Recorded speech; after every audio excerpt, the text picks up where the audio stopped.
So ఇప్పటివరకు మనం commercial space గురించి ఎప్పుడు మనం మాట్లాడలేదు. అవును. కానీ చాలా పెద్ద మార్కెట్ అది. చాలా అవగాహన కూడా చాలా తక్కువ మందికి ఉంటుంది దాని మీద. ఏంటి సార్ ఇప్పుడు ఎలా ఉండబోతుంది, అసలు కమర్షియల్ స్పేస్ అంటే ఏంటి, దాంట్లో లాభాలు ఎలా వస్తాయి, ఎలా ఇన్వెస్ట్ చేయాలనేది చాలా మంది తెలుసుకునే ప్రయత్నం అయితే చేస్తున్నారు. అంటే కమర్షియల్ పెద్ద సబ్జెక్ట్ ఇది. ఓ 10 నిమిషాలు మాట్లాడుకుంటే అయ్యేదే కాదు. సో దీని మీద మీకున్న షార్ట్ ఒక చిన్న కమర్షియల్ ఏంటంటే దేర్ ఆర్ 10 వర్టికల్స్ అండి, 8 to 10 వర్టికల్. ఏమున్నాయంటే retail space, office space, semi furnished, industrial warehouses, godowns, commercial plots, commercial lands, SEZ, special economic zones, ఇన్ని వెరైటీస్. ఎలా సేల్ చేస్తారు? స్క్వేర్ ఫీట్లో ఉంటుందా? ఎలా ల్యాండ్ ఎప్పుడు ప్లాట్ కానీ కమర్షియల్ ల్యాండ్ అన్నాను కదా, అవి ల్యాండ్ అయితే ఎకరాల్లో ఉంటుందండి, ప్లాట్ అయితే గజాల్లో ఉంటుంది. మామూలు ఆఫీస్ స్పేస్ అనేది జనరల్గా స్క్వేర్ ఫీట్ లెక్క ఉంటుంది. స్క్వేర్ ఫీట్ బెంగళూరులో మనకి ల్యాండ్ స్క్వేర్ యార్డ్స్ అంటాం కదా, బెంగళూరులో స్క్వేర్ ఫీట్ అంటారు, వాళ్ళు యార్డ్స్ ఉన్నారు. చెన్నైలో గ్రౌండ్స్ అంటారు, ఒక గ్రౌండ్ అంటే 267 స్క్వేర్ యార్డ్స్. జయలలిత గారు, రజనీకాంత్ ఉన్న పోయస్ గార్డెన్ అని అంటారు, అక్కడ ఒక గ్రౌండ్ 30 కోట్లు, ఒక 2267 గజాలు 30 కోట్లు, స్క్వేర్ ఫీటు 50-60 వేలు. రజనీకాంత్ డయాగ్నల్గా ఒక హౌస్ అమ్మాము, ఒక ఫ్లాటు, ఒక్క స్క్వేర్ ఫీట్ నేను అడుగుతున్న 10 years బ్యాక్ 40,000కి అమ్మాము. 10 years బ్యాక్ 2010-11లో. సో ఆ రేటు వేరు. ఇక్కడికి వచ్చేసరికి కమర్షియల్ ఏమవుతుందంటే, ఇప్పుడు రీటైల్ స్పేస్ అంటే చాలామంది తెలియదు పబ్లిక్. రీటైల్ స్పేస్ అంటే మెయిన్ రోడ్కి ఫస్ట్ బిట్టు ఉంటుంది, road facing, ground floor and first floor. పైకి వెళ్తే మళ్ళీ అది రీటైల్గా అంటే షోరూమ్స్, మీరు టాటా కానీ, శాంసంగ్ కానీ, ఐటీసీ కానీ, కొన్ని రోడ్ సైడ్ ఏవైతే ఉంటాయి ఎలక్ట్రానిక్ షాప్స్, ఇవన్నీ కూడా రీటైల్ స్పేస్. అడుక్కి 200 నుండి 250 రూపాయలు రెంట్ ఉంది జూబ్లీ హిల్స్లో. ఒక్క స్క్వేర్ ఫీట్కి రెంట్ ఎంత? 250 రూపాయలు. ఫస్ట్ ఫ్లోర్కి వెళ్తే 150, ఆ పైకి వెళ్తే 60, 70, 80 ఉంటాయి.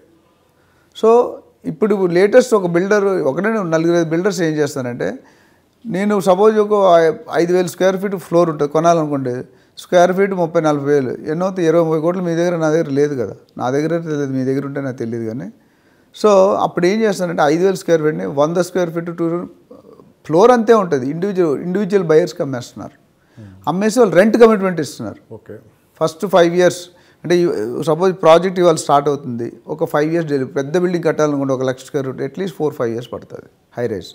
4-5 years పెట్టినప్పుడు డే 1 నుండి రెంట్ వచ్చేది ఇస్తున్నారు. అంటే ఇవాళ మీరు 20 లక్షలు పెట్టి 100 స్క్వేర్ ఫీట్ కొనుక్కుంటే 20,000, 18,000, 22,000 రెంట్ ఇస్తున్నారు డే 1. అంటే బిల్డింగ్ ఎంతైనా ఉంది, మీకు అనవసరం.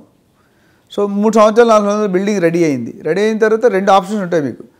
అయితే మీ ఓన్, ఇక్కడైతే గ్రూప్తో ఉన్నారు కూడా మీరు సొంతంగా డెసిషన్ తీసుకోవట్లేదు.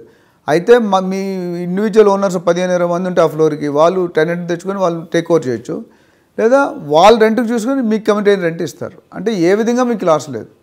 What ever committed they will pay for you. So retail space అది. ఆఫీస్ స్పేస్ ఏంటంటే ప్లగ్ అండ్ ప్లే ఉంటాయి. ప్లగ్ అండ్ ప్లే అంటే ఏంటంటే మీరు ఏమీ తీసుకెళ్ళక్కర్లేదు, జస్ట్ కంప్యూటర్ వెళ్ళి ప్లగ్ పెట్టుకొని ప్లే చేయొచ్చు. అది ప్లగ్ అండ్ ప్లే అర్థం. చాలామంది తెలియదు. ఫర్నిష్ అంటాం, మన రెసిడెన్షియల్ లాంగ్వేజ్లో ఫర్నిష్ అంటాం.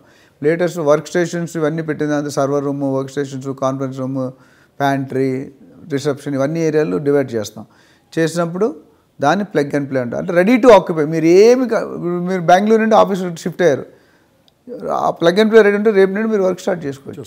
అదే ఖాళీది అనుకోండి 3-4 నెలలు ఇంటీరియర్స్ పడుతుంది, ఆ రేట్ వేరు ఉంటుంది. ఫర్నిచర్ దానికి ఎప్పుడు కూడా ఫర్నిచర్ కూడా ఓనర్ పెడుతున్నాడు కాబట్టి రేట్ ఎక్కువ ఉంటుంది. ఇది 60 రూపాయలు 70 రూపాయలు అంటే అది 90 రూపాయలు 100 రూపాయలు. నేను 2010లో డ్యూ పాయింట్ అనే కంపెనీ ఉంది, అప్పట్లోనే 120 రూపాయలు పర్ స్క్వేర్ ఫీట్ రెంట్ ఇచ్చేవారు.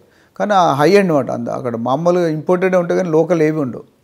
ఆ విధంగా పే 10 years బ్యాక్ 120. హైదరాబాద్ ఎలా ఉంది కమర్షియల్ స్పేస్? హైదరాబాద్ బాగుందండి, అబ్సల్యూట్లీ. ఇప్పుడు మీరు ఫైనాన్షియల్ డిస్ట్రిక్ట్ పోతే అన్ని కమర్షియల్ బిల్డింగ్సే కదా. మీరు గచ్చిబౌలి దాటిన తర్వాత డిఎల్ఎఫ్ దగ్గరండి Jubilee Hills only first second బిట్సే ఉంటాయి ఇక్కడ.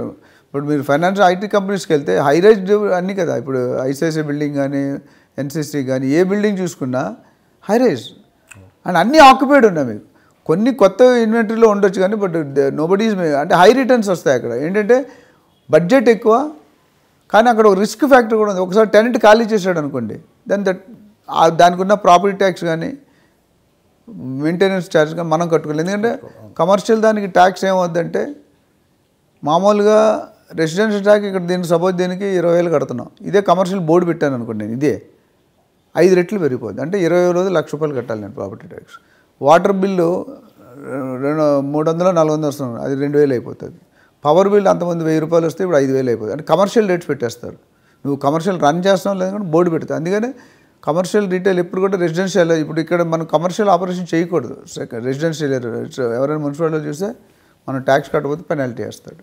So commercial industrial warehouse చాలా పెద్ద మార్కెట్ అండి. మీరు కొంపల్లి వెళ్ళిపోతే మొత్తం ఈ రాజులందరూ చాలా గొడౌన్స్ ఇప్పుడు ప్రాక్టర్ అండ్ క్యాంబెల్, నెస్లే, నిర్మా ఇవన్నీ కూడా సిటీకి బయట పెట్టుకుంటారండి స్టాక్.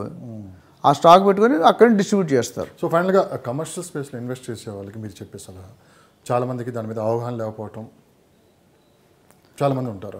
దానికి బిఫోర్ ఐ క్లోజ్ దట్ నేనేం చెప్తానంటే కమర్షియల్ అనేది చాలా పెద్ద సబ్జెక్ట్ అండి. ఒకటి రెసిడెన్షియల్ కూడా పెద్ద subject. Commercial is normally not spoken in the public, only ఆ కార్పొరేట్స్ లెవెల్లో వెళ్తుంది ఎవరైనా. అందుకని మేము మా దాంట్లో ట్రైనింగ్ రెసిడెన్షియల్ వేరే చేసాం, కమర్షియల్ వేరే చేసాం. కమర్షియల్లో ట్రైనింగ్ తీసుకుంటే ఏమవుతుందంటే అక్కడ ఉన్న ఒక లీజ్ అగ్రిమెంట్ 50-60 పేజీలు ఉంటుంది. రెసిడెన్షియల్ లీజ్ అగ్రిమెంట్ 3-4 పేజీలు ఉంటుంది. ఇప్పుడు అగ్రిమెంట్ లేకుంటే ఎవరు ఇవ్వరండి కార్పొరేట్లో.